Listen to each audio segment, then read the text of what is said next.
അമേരിക്കയിൽ ഞായറാഴ്ച ഇരട്ടി ഡോളർ കിട്ടും, കുവൈറ്റിൽ ദിനാർ ചിലപ്പോൾ ഇരട്ടി കിട്ടും, ദിറാംസ് കിട്ടും. മക്കളെ, ആരാധന മുടക്കരുത്. ദൈവത്തിന് വേണ്ടിയുള്ള ഇന്നത്തെ നിന്റെ നഷ്ടങ്ങൾ നാളത്തെ വലിയ നേട്ടങ്ങളാണ്. ദൈവത്തെ മാറ്റി നിർത്തിയുള്ള ഇന്നത്തെ നിന്റെ നേട്ടങ്ങൾ നാളത്തെ വലിയ നഷ്ടങ്ങളാണ്. അത് കല്യാണമായാലും അത് തന്നെ. മക്കളൊക്കെ ഓർത്തോണം. ഇവിടെ അല്ലാതെ ഇവിടെ പറയാനാ. വലിയ ദൈവശിക്ഷണത്തിൽ വളർത്തപ്പെട്ടവരാ നിങ്ങൾ. ആർത്തി പിടിച്ചോടരുത്. എല്ലാവരോടും ഞാൻ പറയാം. പ്രാർത്ഥിച്ച് പിള്ളേരെ ഓരോരുത്തരെ താക്കി.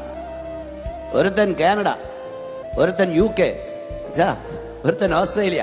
കൂടെ ആരുമില്ല. അമ്മച്ചിക്ക് പോകാൻ 3 വിസയുണ്ട്, പോകാൻ വയ്യ, തണുപ്പാ. ഇവിടെ ഒരുത്തനെങ്കിലും കൂടെ നിൽക്കേ. അവസാനം ഒരു തുള്ളി വെള്ളം ഒഴിച്ചു തരാം. ഭീമോനച്ചൻ ഇങ്ങനെ പ്രസംഗിക്കുന്നവനാ. എന്തിനാ ഇതൊക്കെ? കണ്ണടച്ച് തുറക്കുമ്പോൾ ഇതൊക്കെ ഇട്ടിട്ട് പോകില്ലേ? നേടാവുന്നൊക്കെ നേട. അതൊന്നും വല്ല വലുത്. നിന്റെ തലമുറ മുട്ടിമേ നിൽക്കാൻ പഠിപ്പിക്കണം. അല്ല, ഇതൊക്കെ വട്ടപൂജ്യമാണ്. കർത്താവിനോടൊപ്പമുള്ള ജീവിതമായിരിക്കണം.